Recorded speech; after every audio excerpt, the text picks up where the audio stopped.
صراط المستقیم اللہ سے مانگتے ہو تو اس بارے میں ذرا سوچ لو. یعنی سوچنے سے مراد یہ نہیں کہ مانگنا چاہیے کہ نہیں، سوچنے سے مراد یہ ہے کہ اگر تم اس عظیم چیز کے طالب ہو تو پھر اس پر بھی نظر ڈالو کہ یہ راستہ کن کا ہے.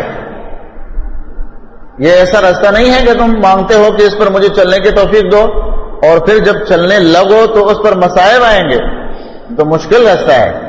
صراط المستقیم کوئی آسان راستہ تو نہیں ہے، انبیاء کا راستہ ہے، من النبیین والصدیقین والشہداء والصالحین.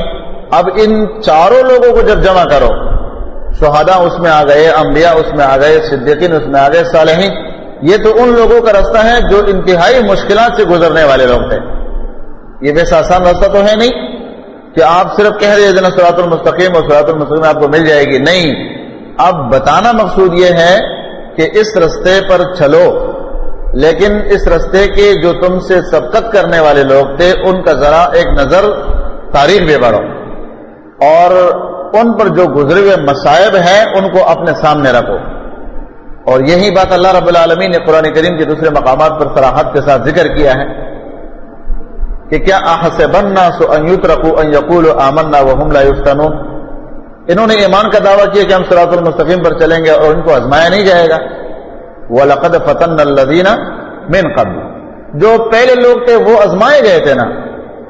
پھر اللہ رب العالمین نے کاذبین و صادقین کو ممیز کر دیا، ایک دوسرے سے جدا کر دیا، تب ان کو جوڑا. اللہ تعالیٰ فرماتے ہیں ہم چھوڑتے نہیں ہیں جب تک ان پر آزمائشوں کے ذریعے سے ان کے امتیازات واضح نہ ہو جائے کہ یہ کون سی جماعت کے ہیں، یہ کون سی جماعت کے ہیں، یہ انعمت علیہم میں سے ہیں اور یہ مغضوب علیہم والضالین میں سے ہیں. ان کی صراحت کے بغیر ہم نہیں چھوڑتے. اللہ کا قانون ہے، جس قانون کو اللہ تعالیٰ نے قرآن کریم کے مختلف مقامات پر ذکر کیا ہے. تو فرمایا کہ صراط الذین انعمت علیہم، راستہ ان لوگوں کا جن پر تو نے انعام کیا ہے. اور اس انعام سے مراد اللہ تعالیٰ کا ہدایت ہے. سب سے عظیم انعام کیا ہے؟ ہدایت. ہدایت کے مقابلے میں کوئی چیز فائدہ مند نہیں ہے. مانا ہدایت کے اندر تمام نعمتیں شامل ہیں، کیونکہ دنیا کی نعمتیں تو کوئی شے نہیں ہے نا. جیسے کہ صحیح بخاری کی روایت ہے، عائشہ صدیقہ رضی اللہ تعالی عنہا فرماتی ہیں کہ رسول اللہ صلی اللہ علیہ وسلم دنیا سے چلے گئے، لیکن ایک دن بھی آپ نے چنے ہوئے آٹے کا کھانا نہیں، روٹی نہیں کھایا. مانا جس طرح ہم میدے کو بنا بنا کے روٹیاں بنا کر کھاتے ہیں، جو کھانا انہوں نے کھایا ہے وہ جس طرح دلیا بنے ہوتے ہیں جس سے روٹی نہیں بنتی ہے. صحیح معنوں میں چھنے ہوئے روٹی کا، میدے کا آٹا، اس سے روٹی بنا کر کھانا، یہ اللہ کے نبی کو بہت پسند تھی. صحیح بخاری مسلم کی روایت میں. لیکن عائشہ فرماتی ہیں کہ کبھی سیر ہو کے یہ روٹی اللہ کے رسول نے نہیں کھائی. اب اس سے اندازہ لگاؤ کہ کیا رسول اللہ صلی اللہ علیہ وسلم اللہ تعالیٰ کے ان بندوں میں سے نہیں ہے انعمت علیہم جن پر انعام ہوا ہے؟ یقیناً سب سے اول تو وہ ہے. تو پھر یہ نعمت اس کو میسر نہیں آئی، یا اور بہت ساری نعمتیں دنیا کے. معلوم ہوا کہ یہ دنیا کی نعمتیں کوئی شے نہیں ہے. اور اس کے بارے میں وہ مشہور حدیث آپ کے علم میں ہے کہ لو کانت الدنیا عند اللہ جناح بعوضۃ، اللہ کی نظر میں اگر مچھر کے پر کے برابر بھی اس دنیا کا قیمت ہوتا تو ما سقا کافرا شربۃ منها، کافر کو اللہ تعالیٰ اس میں سے پانی کا گھونٹ بھی نہ پلاتے. تو معلوم ہوا کہ مچھر کے پر سے بھی زیادہ حقیر ہے.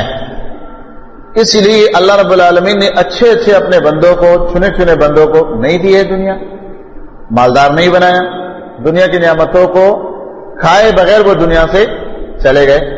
اور جو اصل نعمت ہے وہ لے کر گئے. وہ کیا ہے؟ ہدایت. ہدایت اللہ کی نعمتوں میں سے سب سے عظیم اور اصل نعمت ہے. تو فرمایا کہ صراط الذین انعمت علیہم، راستہ ان لوگوں کا جن پر تو نے انعام کیا ہے. اب اس رستے کے جو ضد ہے، مخالف ہے، اس کی صراحت آگے اللہ رب العالمین نے ذکر کیا کہ اس کے مخالفین کہ وہ امتیاز ہو جائے. فرمایا غیر المغضوب علیہم ولا الضالین، وہ جو نہیں غصہ کیا گیا ان پر اور نہ وہ جو گمراہ. یعنی یہ وہ لوگ ہیں جو مغضوب میں سے نہیں ہے، یہ ضالین میں سے نہیں ہے. اور اس بارے میں جیسے کہ حدیث میں آیا ہے بعض علماء نے اس حدیث پر تھوڑا سا کلام کیا ہے، لیکن دوسرے علماء نے ان کی صحت ثابت کی کہ حسن درجے کی روایت ہے کہ مغضوب علیہم سے مراد یہود ہے اور ضالین سے مراد نصارا ہے. یہ حسن درجے کی روایت ہے، جیسے کہ امام مبارک پوری رحمۃ اللہ تحفۃ الاخوذی میں اس کی تصریح کی ہے، اور اس پر مزید لکھنے والے اور علماء نے بھی لکھا ہے. لیکن چونکہ قرآن کریم کا موضوع جو ہے یہ خاص نہیں ہے کسی کے ساتھ، یہ صفات جن میں پائے جائے سب کے لیے یہ مشتمل ہے، کہ وہ چاہے یہودی ہو، چاہے وہ عیسائی ہو، چاہے وہ مجوسی ہو، چاہے کسی بھی طبقے سے ان کا تعلق ہو، لیکن جب یہ صفات ان میں آ جائے تو وہ اس میں داخل ہے، مغضوب علیہم میں داخل ہے وہ. اور یہ اللہ رب العالمین نے قرآن کریم میں اس کے صراحت کی ہے. غضب کے اعتبار سے اللہ رب العالمین جن لوگوں پر ناراض ہو چکا ہے، جن پر لعنت کیا ہے، یہ مغضوب علیہم لوگ ہیں، اور اس میں یہودی داخل ہیں. غضب اللہ علیہم ولعنہم وجعل منہم القردۃ والخنازیر، اللہ نے ان پر غضب کیا ہے. اور نصارہ کے بارے میں من لعنہ اللہ، اللہ نے ان پر لعنت کیا ہے. علی لسان داؤد و عیسی ابن مریم. تو یہ دونوں فریق تو یقیناً ان دو صفات کی مستحق ہے، مغضوب علیہم بھی ہیں اور ضالین بھی ہیں. لیکن یہ باتیں جن لوگوں میں پائے جائے وہ سب اس دائرے میں آئیں گے، اس لیے کہ قرآن کریم کا قانون جو ہے یہ کوئی خاص قانون نہیں ہے، بلکہ یہ عام قانون ہے. غضب کے جو اسباب ہے یہ قرآن کریم میں اللہ سبحانہ و تعالیٰ نے ذکر کیا ہے کہ کون کون سی چیزیں ہیں جو اللہ رب العالمین کے غضب کے لیے سبب بنتے ہیں. وہ اللہ رب العالمین کی کتابوں کا انکار، وحی کا انکار، اللہ تعالیٰ کی آیتوں کا انکار، انبیاء علیہ الصلوۃ والسلام کی اتباع کا انکار، اور عناد بغض کے ساتھ اللہ تعالیٰ کے دین کی دشمنی. یہ اسباب ہے جس کے نتیجے میں انسان یا تو منافق اعتقادی بنتا ہے، یا کافر بنتا ہے، یا مرتد بنتا ہے، یا پھر دوسرے معنی میں مسلمانوں کا قاتل بنتا ہے. جان بوجھ کر قتل کرنا یہ بھی غضب کے اسباب میں سے ہے. جان بوجھ کر مسلمان کو قتل کرنا یہ بھی اللہ رب العالمین کے غضب کے اسباب میں سے. وغضب علیہم. تو یہ صفات جو ہے غضب کی صفات، یہ ان اعمال سے انسان میں داخل ہوتے ہیں. کفر کرنا، نفاق اعتقادی اختیار کر لینا، مرتد ہو جانا، مومن کا قاتل ہو جانا، یہ اللہ تعالیٰ کے غضب کے یعنی اسباب ہے جو اللہ نے ذکر کیا ہے کہ ان سببوں سے میں بندے پر غضب کرتا ہوں، اور ان سے بچنے کی ضرورت ہے. اور گمراہی کے اسباب بھی اللہ رب العالمین نے قرآن کریم میں ذکر کیے ہیں. تقریباً 17 اسباب ہے. یہ اسباب بھی تقریباً 17 بنتے ہیں، غضب کے اسباب، اور گمراہی کے اسباب بھی 17 بنتے ہیں، جن کی وجہ سے اللہ رب العالمین بندوں پر قہر میں آ کر ان کو گمراہ کر دیتے ہیں، ضالین بنا لیتے ہیں. تو اللہ سبحانہ و تعالیٰ نے مستقیم والوں کو اس سے ممیز کر دیا کہ یہ ان میں داخل نہیں ہے. ان اسباب میں سے کہ انسان ضلال کا سبب بنتا ہے، یعنی گمراہ ہوتا ہے، علم حاصل کرنے کے بعد ان پر عمل نہ کرنا، یہ بھی گمراہی کا سبب ہے.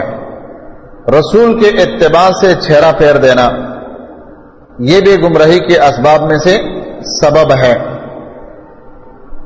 دین کے اندر غلو کرنا، غلو جن کو بدعات کہتا ہے، یہ بھی گمراہی کا سبب ہے. اور خواہشات کی پیروی کرنا، یہ بھی گمراہی کا سبب ہے. رسول کے تابعدار لوگوں پر یا رسول کے طریقے پر تان اور تشنیع کرنا، اس کے اندر کیڑے نکالنا، یہ بھی گمراہی کا سبب ہے۔ یہ تقریباً 17 اسباب بنتے ہیں کہ انسان کے اندر یہ صفات جب آتے ہیں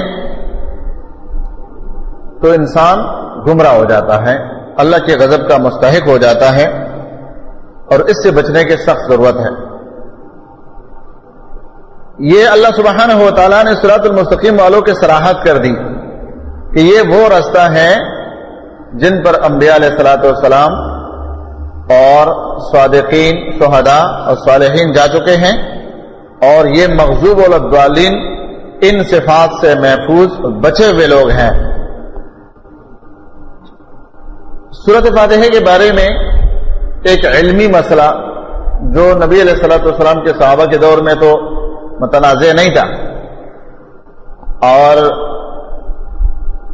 تابعین اور تبع تابعین میں یہ نزاع ہمیں نظر نہیں آتا ہے، لیکن بعد میں لوگوں نے اس کو متنازع بنا دیا کہ سورۃ فاتحہ جو ہے یہ نماز میں پڑھنا ہے کہ نہیں پڑھنا ہے، اور اس کو اتنا طول دے دیا کہ زخیم کتابیں اس پر لکھ ڈالی۔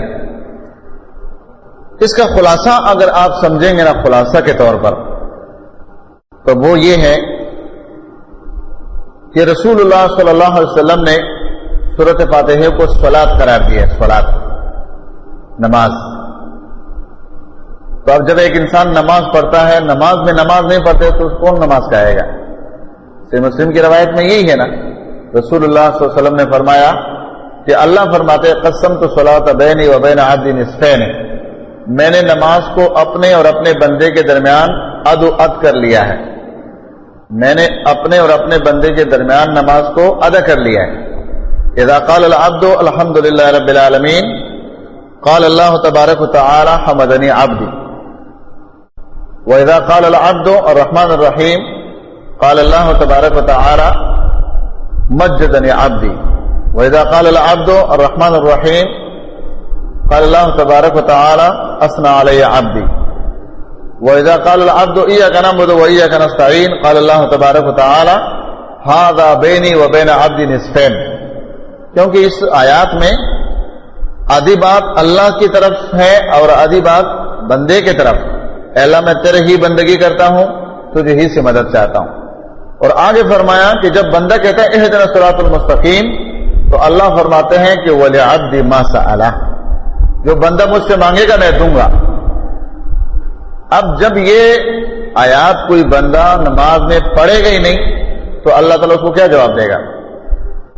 پھر اس بارے میں جو شکوک شبہات ہے، اس میں پہلا شبہ یہ کہ کہتے ہیں قرآن کریم میں اللہ رب العالمین نے فرمایا وَإِذَا قُرِئَ الْقُرْآنُ فَاسْتَمِعُوا لَهُ وَأَنصِتُوا لَعَلَّكُمْ تُرْحَمُونَ۔ اس کا پہلا جواب قرآن کریم کے حوالے سے وہ یہ ہے کہ قرآن کریم کا نزول ہوا ہے محمد رسول اللہ صلی اللہ علیہ وسلم کے ذات پر، اور اللہ کے رسول صلی اللہ علیہ وسلم اس قرآن کے سب سے بڑے شارح، مقدم اور پہلے۔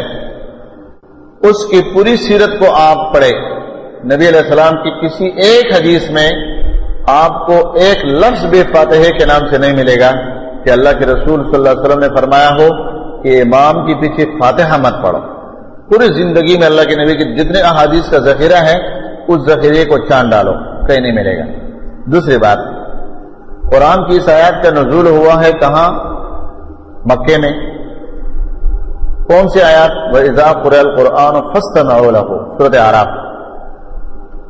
اور سورۃ بقرہ کا نزول ہوا ہے مدینے میں، پورا سورت مدینے میں اترا ہے، سورۃ بقرہ پورا سورت مدینے میں اترا ہے، اور یہ مدینے کے ابتدائی سورتوں میں سے ہے۔ یہ سورت ہمیں اس بات کی خبر دیتا ہے جس کے اندر یہ الفاظ ہے کہ قوموا للہ قانتین۔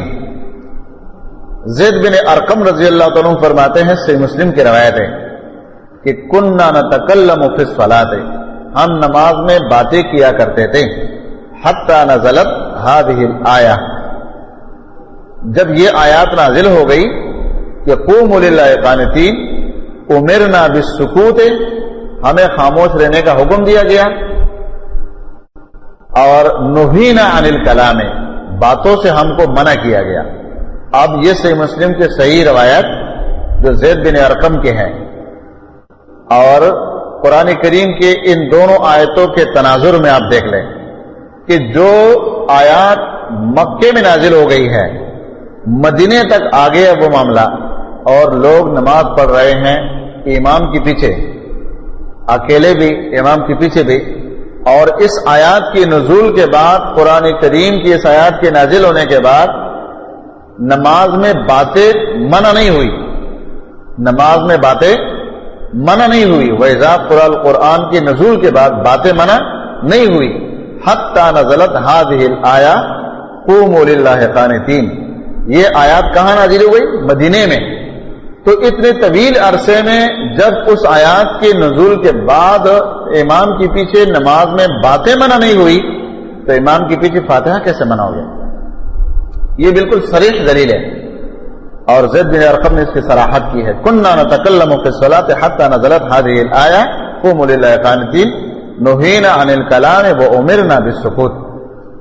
دوسری بات یہ ہے کہ علماء احناف نے بھی لکھا ہے کہ راوی اپنی روایت کو زیادہ جانتا ہے، راوی اپنی روایت کو زیادہ جانتا ہے. تو فاتحے کے راوی کون ہیں؟ ایک ہے عبادہ بن صامت رضی اللہ تعالیٰ عنہ اور دوسرا ہے ابو ہریرہ رضی اللہ تعالیٰ عنہ. یہ دونوں راوی جو ہیں جو کہ صحابہ کرام ہیں، یہ دونوں امام کے پیچھے فاتحہ پڑھنے کا حکم دیتے ہیں کہ امام کے پیچھے فاتحہ پڑھا کرو. اس کو سرفراز خان صفدر صاحب نے اپنی کتاب احسن الکلام میں لکھا ہے کہ یہ دونوں صحابی امام کے پیچھے فاتحہ پڑھتے بھی تھے اور پڑھنے کا فتویٰ بھی دیا کرتے تھے.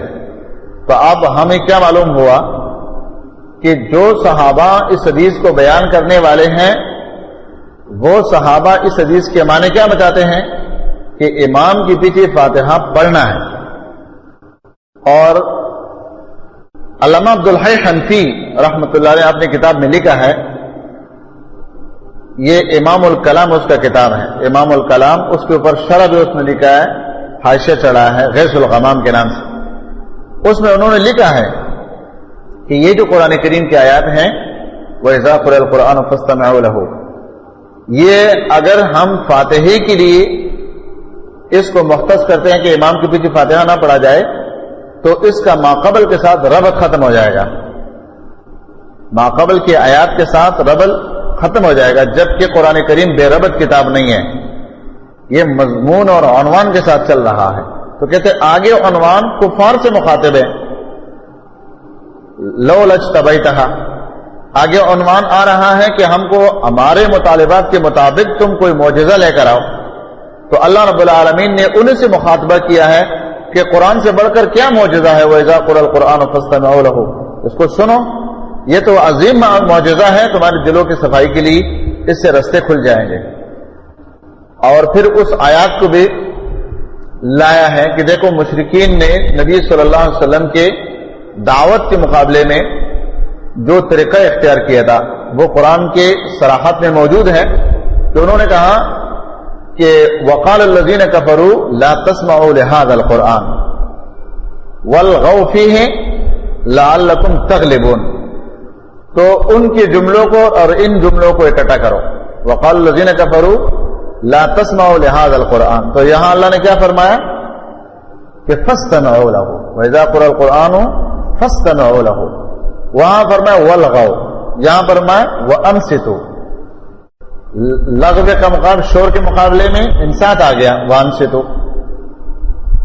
دوسرا لفظ فرمایا لَعَلَّكُمْ تَغْلِبُونَ، وہاں پر، یہاں پر فرمایا لَعَلَّكُمْ تُرْحَمُونَ، یہاں رحم وہاں غلبہ. وہ مشرکین کہتے شور مچاؤ تاکہ نبی کی دعوت تمہارے پر اثر انداز نہ ہو جائے. تو یہاں پر فرمایا کہ تم خاموش ہو جاؤ، قرآن کو سنو تاکہ تم رحم کے مستحق ہو جاؤ. تو یہ بعین ہی اس آیات کے تشریح ہے گویا. تو علامہ عبدالحی صاحب کہتے ہیں کہ اگر ہم موازنہ کرتے ہیں دلائل کے اعتبار سے تو یہ حدیث جو اللہ کے رسول صلی اللہ علیہ وسلم کا ہے کہ نبی علیہ السلام نے فرمایا کہ لا تفعلوا الا بام القرآن، امام کے پیچھے مت پڑھو مگر ام قرآن پڑھو، فاتحہ پڑھو، اس لیے کہ لا صلاۃ لمن لم یقرأ بہا۔ تو کہتے یہ حدیث بالکل صریح ہے کہ فاتحہ اس سے خاص ہے اور عام قرات اس میں داخل نہیں ہے۔ یہ علامہ عبدالحی صاحب نے اپنی کتاب میں اس کی صراحت کی ہے اس انداز میں۔ پھر اس نے ایک اور بات بتائی ہے، لیکن اس پر انہوں نے خود بھی تعجب کیا ہے۔ وہ کہتے ہیں کہ امام ابو حنیفہ رحمۃ اللہ علیہ یہ فتویٰ دیا کرتے تھے کہ امام کے پیچھے فاتحہ نہ پڑھا جائے، لیکن کہتے جب اس کے پاس یہ دو حدیثیں پہنچ گئی، ایک یہ حدیث کہ لا صلاۃ لمن لم یقرأ بفاتحۃ الکتاب، اور دوسری یہ حدیث کہ من صلی صلاۃ لم یقرأ فیہا بام القرآن فہی خداج، تو کہتے فرجع من قول الاول، پہلے والے قول سے اس نے رجوع کر لیا۔ کس نے؟ امام ابو حنیفہ رحمۃ اللہ علیہ نے پہلے والے قول سے رجوع کر لیا، اور پھر انہوں نے کہا کہ امام کے پیچھے فاتحہ پڑھنا چاہیے۔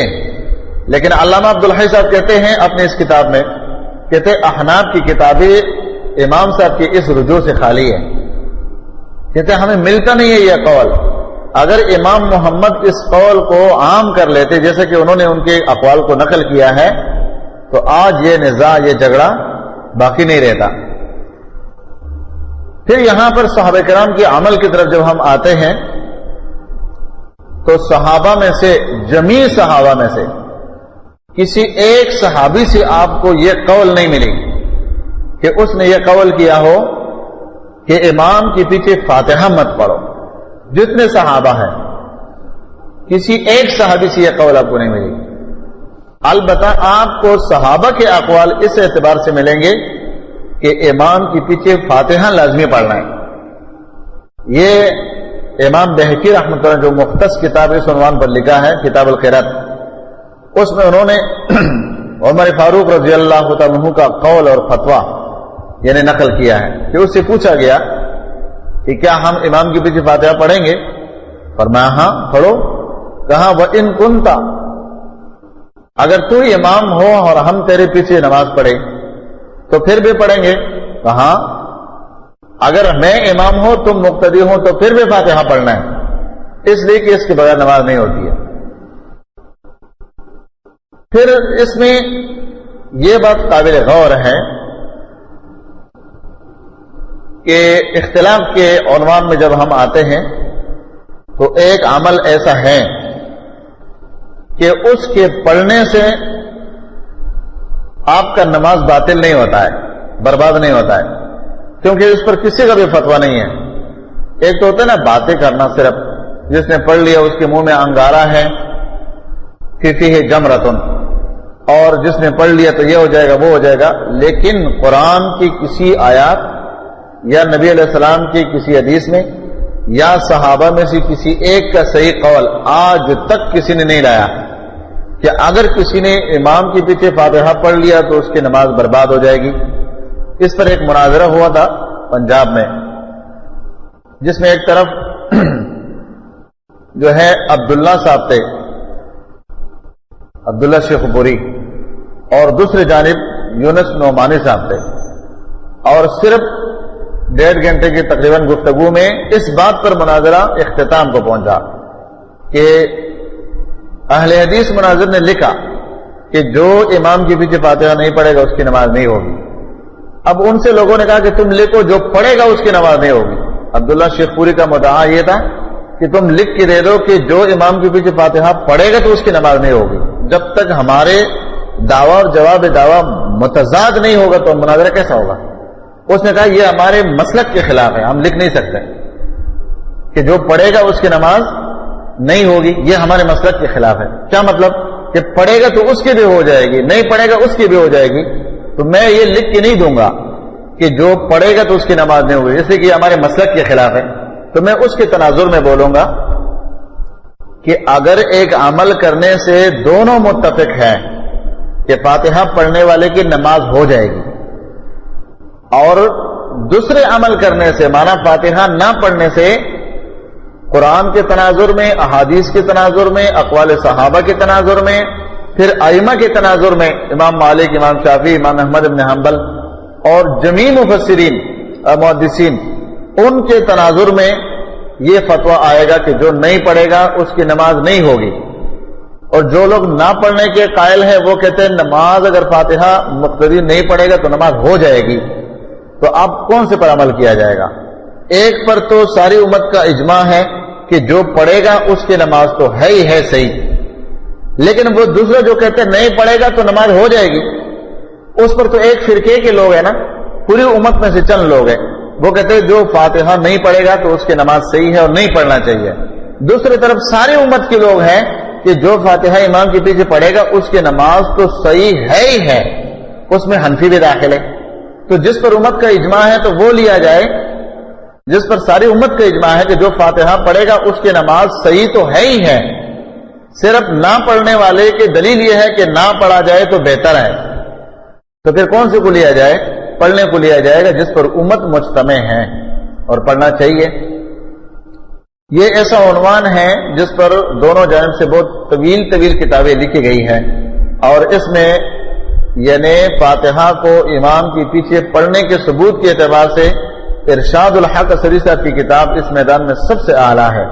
توضیح الکلام اس کے مقابلے میں کوئی کتاب نہیں ہے. توضیح الکلام کے مقابلے میں کوئی کتاب نہیں ہے اس عنوان میں، اس لیے کہ انہوں نے مخالفین کے دلائل کو حرفن لایا ہے اور ہر ایک کا علمی جواب دیا ہے اور بہترین انداز میں دیا ہے. اس کے بعد اللہ سبحانہ و تعالی نے صراط المستقیم کے صراحت اور وضاحت کے لیے یہ دو گروہ ذکر کیے ہیں. ایک یہ کہ مغضوب نہ ہو، دوسرا یہ کہ ضالین نہ ہو، تب صراط المستقیم انسان کو حاصل ہوگی. تو سورۃ فاتحہ کے اندر اللہ سبحانہ و تعالی نے پہلے نمبر پر اپنے توحید ثابت کی، اس پر دلائل لائے. دلیل نمبر 1 رب العالمین ہونا، رب کی صفت کے ساتھ. نمبر 2 رحمان، نمبر 3 رحیم، اور نمبر 4 مالک یوم الدین. اور رب ہونے، اللہ ہونے کا اس میں ذات ذکر کرنے کے ساتھ یہ 5 دلائل اللہ تعالیٰ کے حمد کے ثبوت کے لیے اللہ تعالیٰ نے ذکر کیے، 5 دلائل. اور اس کے بعد اللہ رب العالمین نے صراط المستقیم کی صراحت کر دی کہ یہ رستہ کون سا ہے، اور اس پر پھر ان گروہ کا ذکر کیا جو گمراہ گروہ ہے، وہ مغضوب علیہم ضالین ہیں، جو ان کے مخالف ہیں صراط المستقیم کے عقائد اور نظریات میں. قرآن کریم کے جتنے عنوانات ہیں وہ سب کے سب اس فاتحے کے اندر مجتمع ہیں. اللہ رب العالمین کے ذات، اللہ رب العالمین کے صفات، اس صورت میں اللہ تعالیٰ نے توحید ربوبیت، توحید الوہیت، توحید اسماء و صفات ثابت کر دی ہے. الحمدللہ اس سے اللہ تعالیٰ نے توحید الوہیت ثابت کر دی. رب العالمین سے توحید ربوبیت ثابت کر دی. رحمان اور رحیم اور مالک یوم الدین سے توحید اسماء و صفات ثابت کر دی. اور گمراہ فرقوں پر رد کر دیا، وہ چاہے جبریہ ہو، چاہے قدریہ ہو، اور چاہے وہ مشرکین ہو. مشرکین کے تمام انواع جو ہے وہ لفظ الحمدللہ میں اللہ رب العالمین نے ان کا رد کر دیا ہے. یہ اللہ رب العالمین کے غضب کے مستحق لوگ ہیں جنہوں نے شرک کیا ہے، جنہوں نے توحید کی مخالفت کی ہے، اور اس سبب سے وہ گمراہ ہو چکے ہیں. اس کے بعد اس صورت پر آخر میں آمین کہنا یہ ایک سنت عمل ہے، وہ چاہے نماز میں ہو یا خارج میں ہو. اور آمین ایک دعا ہے، مانا استجب، اے اللہ ہمارے عمل کو قبول فرما، استجابت کے لیے. پھر اس امین کے عنوان میں جو اختلاف ہے، اس میں تو اختلاف ہونا بھی نہیں چاہیے اور ہے بھی نہیں. سری نمازوں میں امین ہے کہ نہیں؟ تو جو فاتحہ نہیں پڑھے گا تو اس کا تو سری نماز میں امین ہوگا ہی نہیں نا. ظاہر بات ہے جو فاتحہ پڑھے گا ہی نہیں تو وہ امین کہاں سے پڑھے گا. اور جہری نمازوں میں اختلاف ہے کہ امین پڑھنا تو ہے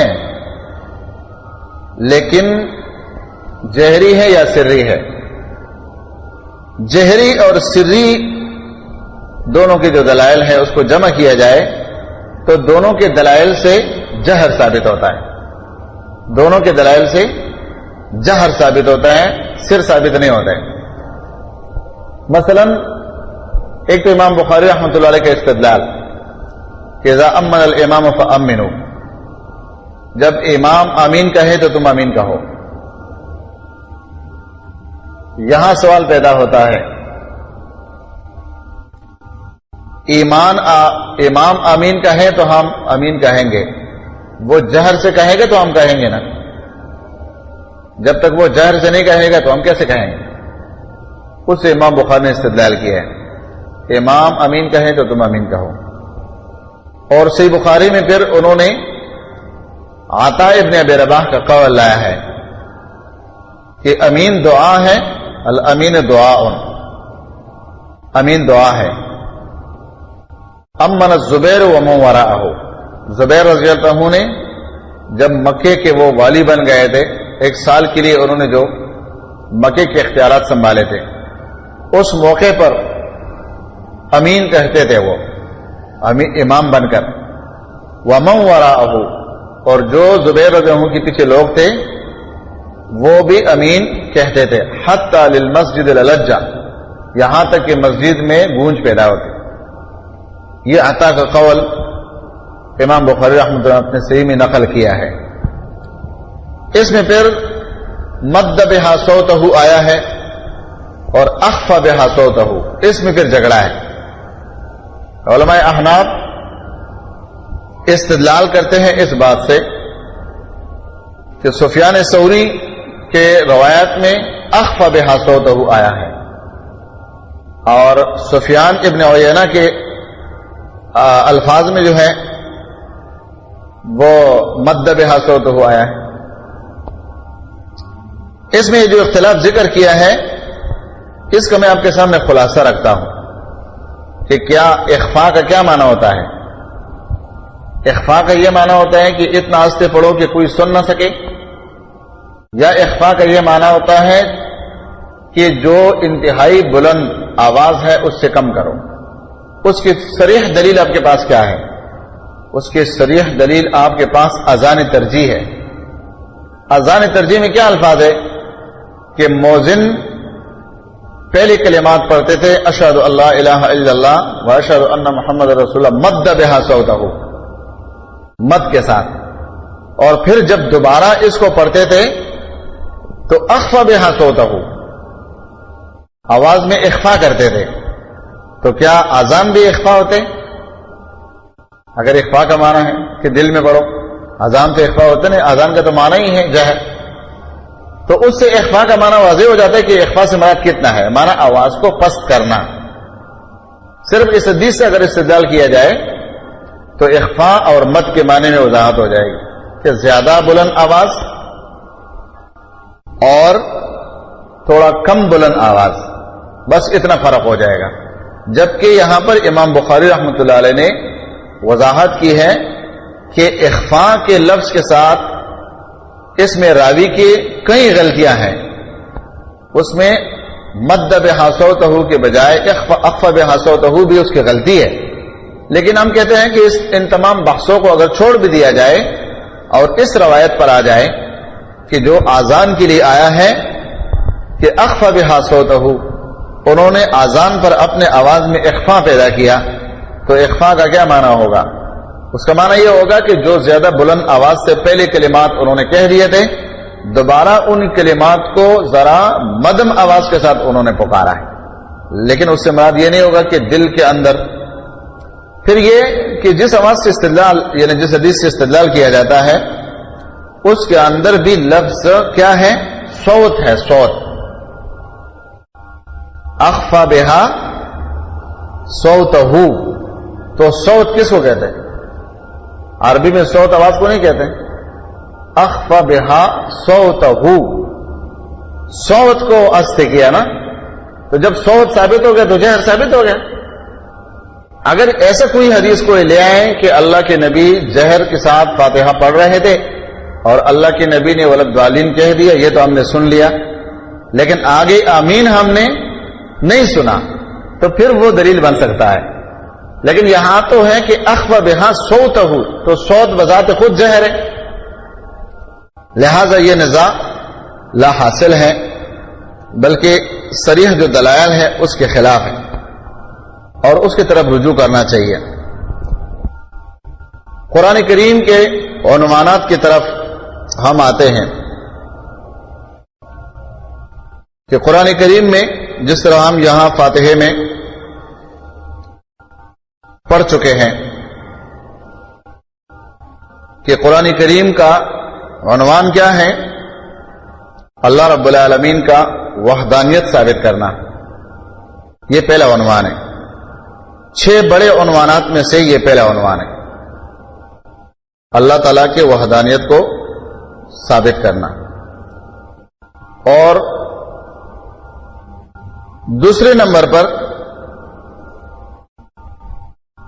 رسول کی رسالت ثابت کرنا. تیسرے نمبر پر قرآن کریم کا صدق ثابت کرنا، یہ اللہ کی جانب سے ہیں، سچائی پر مبنی ہے اور بلا شک اور شبہ ہے. چوتھے نمبر پر انفاق فی سبیل اللہ کے راستے میں مال خرچ کرنا. اور 5ویں نمبر پر اللہ تعالیٰ کے اس توحید کے لیے نفسی جہاد کرنا، قتال. اور 6 نمبر پر بعد سے بعد الموت، قیامت ثابت کرنا، قیامت حق ہے. یہ قرآن کریم کے موضوعات میں بڑے بڑے عنوانات یہی 6 ہیں، اور قرآن کریم کے جتنا تفصیلی مضامین ہے نا وہ سب کے سب ان 6 کی طرف پلٹ کر آتے ہیں. لیکن بنیادی طور پر یہ 6 بڑے عنوانات ہیں جس میں اللہ رب العالمین نے باقی قرآن کریم کے تمام عنوانات کو اس کی طرف جمع کیا ہے. اس میں پھر قرآن کریم کا جو ایک اعتبار سے مجموعی طور پر خاص عنوان ہے وہ ہے اللہ رب العالمین کے توحید کو ثابت کرنا، جو سب سے بڑا مقصد ہے. وہ سورۃ ہود کی آیات نمبر 2 اور آیات نمبر 14 میں ہے. سب سے بڑا عنوان قرآن کریم کا وہ اللہ کے توحید کو ثابت کرنا. ھذا بلاغ للناس، کہ لوگوں تک یہ بات پہنچانا اصل مقصود ہے کہ اللہ جو ہے وہ الہ ہے، اس کے علاوہ کوئی الہ نہیں ہو سکتا ہے. توحید کے یہ 3 قسمیں جیسے کہ یہاں ہم نے فاتحہ میں پڑھ لیا ہے، توحید الوہیت، توحید ربوبیت، توحید الاسماء والصفات. یہ قرآن کریم کے اہم مضامین میں سے پہلا عنوان ہے. الوہیت سے مراد اللہ رب العالمین الہ ہے، بندگی کا حقدار صرف اور صرف وہی ہے. عبادت بندگی کسی بھی قسم کا ہو، مالی ہو، جانی ہو، دل کا عبادت ہو، دماغ کا عبادت ہو، جس کو سوچ فکر تدبر کہتے ہیں، خوف، توکل، امید وغیرہ، یہ جتنے بھی اقسام ہیں یہ اللہ کے لیے خاص ہے. تو توحید الوہیت. توحید ربوبیت کے اعتبار سے ہر چیز کا مالک خالق وہ اللہ رب العالمین کے ذات ہے. اور اگر آپ قرآن پر نظر ڈالیں گے تو توحید کی یہ اقسام جو ہے دو صفتوں میں اللہ تعالیٰ نے جمع کیے ہیں. وہ ایک قادر ہونے کے اعتبار سے کہ اللہ تعالیٰ قادر ہیں ہر چیز پر، علی کل شیء قدیر، اور دوسرا عالم ہونے کے اعتبار سے کہ اللہ تعالیٰ ہر چیز پر عالم ہے. جب یہ دو صفتیں ایک انسان اللہ کے لیے ثابت کر دے دلائل کے اعتبار سے جیسے ثابت ہے، تو شرک کے تمام اقسام کا رد اس میں ہو جاتے ہیں کہ قادر ذات صرف اللہ کی ہے، ہر چیز پر قادر. قادر ہونے کے اندر خالق ہونا خود بخود آگے ہے. خالق وہی ہے، موت کا دینے والا وہی ہے، زندہ رکھنے والا وہی ہے. تو جب ہر چیز پر وہی قادر ہے، کسی اور کو قدرت ہے ہی نہیں جب تک وہ اللہ نہ دے، تو اس کے اندر شرک کے تمام اقسام کا رد ہو جاتے ہیں.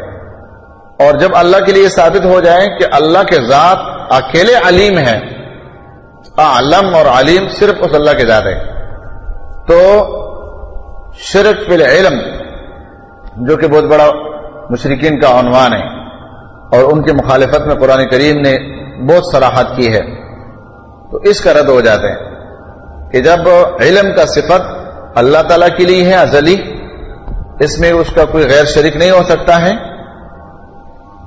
تو خود بخود عالم الغیب کی صفات غیر سے نفی ہو جاتے ہیں کہ کسی غیر کو کچھ بھی اختیارات نہیں ہے.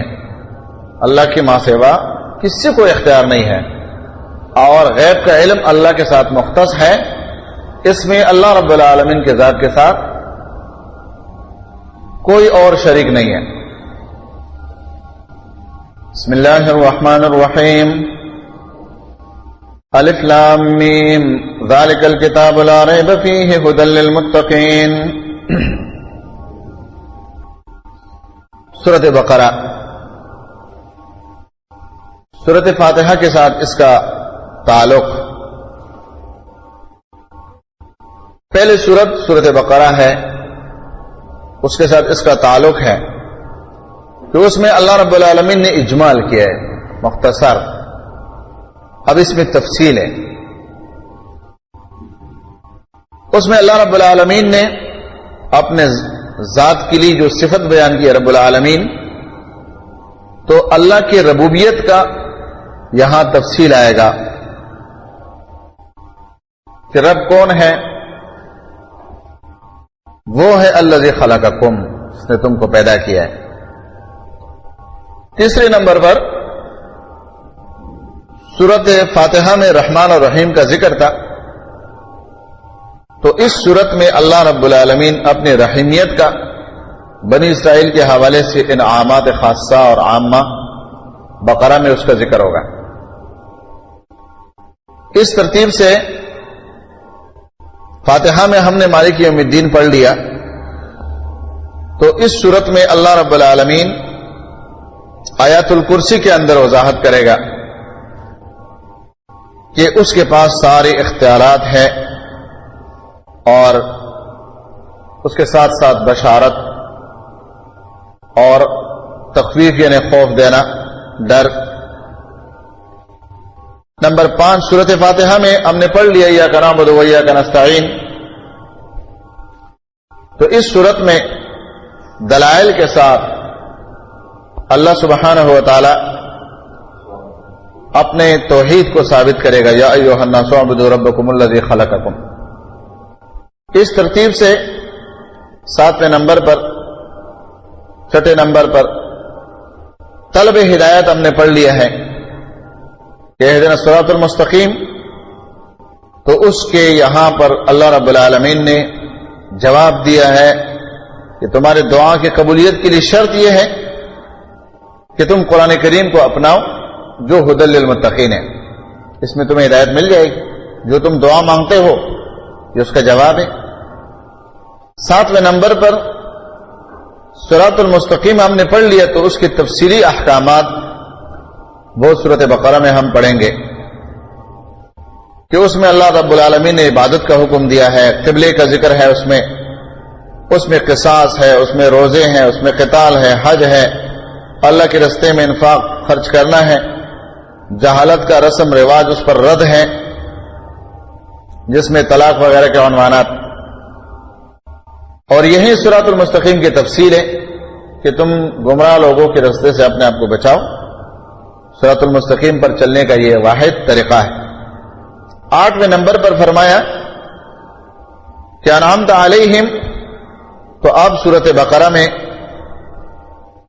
اللہ رب العالمین متقین کی صفات کا ذکر کریں گے کہ یہ تو نیک لوگ ہیں۔ نعمت خاصہ بنی اسرائیل پر آئے گا اس کا ذکر، جب وہ موسیٰ علیہ الصلوۃ والسلام کے تابعدار تھے تو اللہ رب العالمین نے ان پر خاص انعام کیا۔ اس کے بعد 9ویں نمبر پر غیر المغضوب علیہم میں ہم نے پڑھ لیا، تو اس صورت میں اللہ تعالیٰ غضب کے لعن اور اللہ تعالیٰ کے قہر کی جو اسباب ہے اس کا ذکر کرے گا کہ جب لوگوں کے اندر اس قسم کے اسباب پیدا ہو جائے تو اب وہ اللہ کے غضب کے اور اللہ کے قہر اور لعنت کے مستحق بن جاتے ہیں۔ اور 10ویں نمبر پر ضالین کے اندر ہم نے پڑھ لیا کہ گمراہی کے اسباب کیا ہے، تو وہ اسباب اللہ تعالیٰ یہاں ذکر کریں گے کہ ان اسباب میں سے ایک سبب تو نفاق کا ہے کہ جب لوگوں کے اندر نفاق آ جائے تو وہ ہلاک ہو جاتے ہیں، تباہ ہو جاتے ہیں۔ اس سورت کا جو عنوان ہے، سورت کا جو عنوان ہے وہ اللہ رب العالمین کے توحید کو ثابت کرنا ہے۔ توحید ربوبیت ہے، توحید الوہیت ہے، اور اس پر پھر تفصیلی ابحاث جو ہے وہ اس صورت میں اللہ رب العالمین نے بیان کیے ہیں۔ فرمایا بسم اللہ الرحمن الرحیم، الف لام میم، ذالک الکتاب لا ریب فیہ ھدی للمتقین۔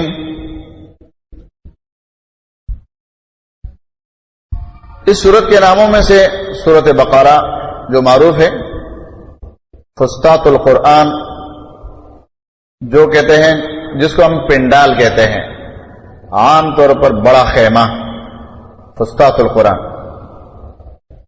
اس اعتبار سے کہ اس سورت میں قرآن کریم کی تقریباً جمیع مضامین موجود ہے، جو تقریباً 2.5 پاروں پر مشتمل 286 آیتیں، اور قرآن کریم کے ذخیرہ علم تقریباً اس میں موجود ہے۔ اگر یہ صورت کما حق ہو انسان پڑھ لے، جس کے لیے وقت ہو، وقت تفصیلی وقت، سکون کے ساتھ انسان پڑھے، یاد کرے اچھی طریقے سے، تو پورا قرآن سمجھ میں آ جاتے ہیں۔ جیسے کہ سورۃ فاتحہ اس کے لیے ایک ڈیباچہ خلاصہ ہے، اس کی تفصیل پر سارا قرآن ہے، تو اسی طرح قرآن کریم کے بڑے عنوانات کے لیے سورۃ بقرہ جو ہے یہ اس پر احاطہ کرتا ہے، تو اس لیے اس کا ایک نام فسطاط القرآن۔ سنام القرآن، اونٹ کے بلندی کو، کوہان کو سنام کہتے ہیں عربی میں، یعنی بلند اعلی عنوانات پر مشتمل، کیونکہ سب سے اعلی عنوانات اس میں موجود ہے جو قرآن کریم کے بڑے بڑے عنوانات،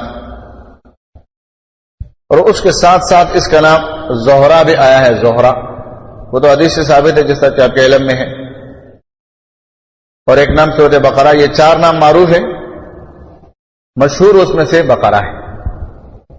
زہرہ کے بارے میں جیسے کہ حدیث میں آیا، قیامت کے دن سورۃ بقرہ، سورۃ آل عمران چمکتے ہوئے 2 تاروں کی طرح یا روشنی کی طرح وہ آئیں گے۔ شروع میں اللہ رب العالمین نے فرمایا کہ الف لام میم یہ حروف مقطعات میں سے ہیں، اور اس پر علماء کرام نے بہت کچھ لکھا ہے، اور یہ انہوں نے ثابت کرنے کی کوشش کی ہے کہ کسی بھی سورت کے شروع میں جو حروف مقطعات آئے ہیں اس میں اس سورت کی طرف بعض اشارات ہوتے ہیں. یہ بات اپنے ذہن میں رکھنا اہم ہے کہ یہ اعجاز القرآن کے لیے بڑی دلیل ہے. مانا نبی علیہ الصلوۃ والسلام نے قرآن کریم کے جو معنی ہم کو بتائے ہیں وہ تو ہم پڑھ رہے ہیں، لیکن جن حروف کے معنی اللہ کے نبی نے نہیں بتائے ہیں تو بلیغ سے بلیغ عربی سمجھنے والا کیوں نہ ہو، وہ اپنے طرف سے اس کے معنی بیان کرے تو کوئی امت کا آدمی اس پر اعتقاد نہیں کرے گا. یہ قرآن کریم کے اعجاز میں سے ہیں کہ قرآن کریم نے سارے مخالفین کو عاجز کر دیا تھا کہ اس کا مقابلہ کر سکے. اگر کسی میں مقابلے کے دم خم ہے تو چلو ان حروف کے مجموعے کا معنی کر کے دکھاؤ، نہیں کر سکتے. یہ اعجاز القرآن ہے. یہ حروف مقطعات جو ہے قرآن کریم کے اعجاز کے لیے شروع میں ذکر ہے، یہ اس کی دلیل ہے. اور اس بات پر تقریباً محدثین میں اختلاف نہیں پایا جاتا ہے کہ نبی صلی اللہ علیہ وسلم نے اس کی کوئی خاص معنی ذکر کیے ہو، معنی نہیں کیا ہے. جب رسول اللہ صلی اللہ علیہ وسلم نے اس کی کوئی خاص معنی بیان نہیں کیے ہیں تو یقیناً ہم کو یہی عقیدہ رکھنا پڑے گا کہ اس کے پڑھنے میں تو ہم کو اجر ملے گا، اس لیے کہ یہ قرآن کریم کے حروف ہیں. اور اس پر ہم یہ عقیدہ رکھیں گے کہ اس میں اللہ رب العالمین کی حکمت ہے. اس حکمت کو ہم نہیں جانتے ہیں لیکن اس پر ہمارا عقیدہ اور ایمان ہے کہ حکمت کے بغیر اللہ رب العالمین کا کوئی کام نہیں ہوتا ہے. اس کے حکمت کے ظاہر میں یہ بات تو ہمیں نظر آتا ہے کہ اس کے پڑھنے سے جو اللہ تعالیٰ ہمیں اجر دیتا ہے تو یہ اس حکیم کے حکمت میں سے ہے. لیکن اس کے سرائر کیا ہے، اندرون خانہ بات کیا ہے، اس کے اس علم کے رسائی تک ہمارے پہنچ نہیں ہے. بس ہمارا صرف یہ عقیدہ ہے کہ اللہ سبحانہ و تعالیٰ کی طرف سے ہے اور اس میں اللہ تعالیٰ کے مصلحاتیں ہیں وہ جانتا ہے، اور اس میں اشارات ہے جو علماء نے لکھا ہے وہ اپنی جگہ ہے، لیکن صراحت کے ساتھ اس کے معنی رسول اللہ صلی اللہ علیہ وسلم سے یا صحابہ کرام سے ثابت نہیں. فرمایا ذالک الکتاب لا ریب فیہ، یہ کتاب ہے کوئی شک نہیں ہے اس میں، ہدایت ہے اس میں متقین کے لیے، ھدی للمتقین. ہم نے فاتحہ میں پڑھ لیا کہ اہدنا الصراط المستقیم، اے اللہ ہم کو صراط المستقیم دکھا، تو گویا اس کا جواب ہے صراط المستقیم چاہیے. ذالک الکتاب، یہ کتاب لے لو، اس کو پڑھو، اس کو سمجھو، اس پر عقیدہ بناؤ، اس پر عمل کرو، اور جو کچھ اس کے اندر حلال ہے اس کو حلال سمجھو، جو حرام ہے اس کو حرام سمجھو، جس چیز سے یہ منع کرتا ہے اس سے روک جاؤ، جس کام کا حکم دیتا ہے وہ کام بجا لاؤ. تو یہ ہے صراط المستقیم. جیسے کہ صراط المستقیم کے حوالے سے ہم نے یہ پڑھ لیا کہ قرآن کریم کو اللہ تعالیٰ نے صراط المستقیم قرار دیا ہے، وَأَنَّ هَذَا صِرَاطِ مُسْتَقِيمًا فَاتَّبِعُوهُ.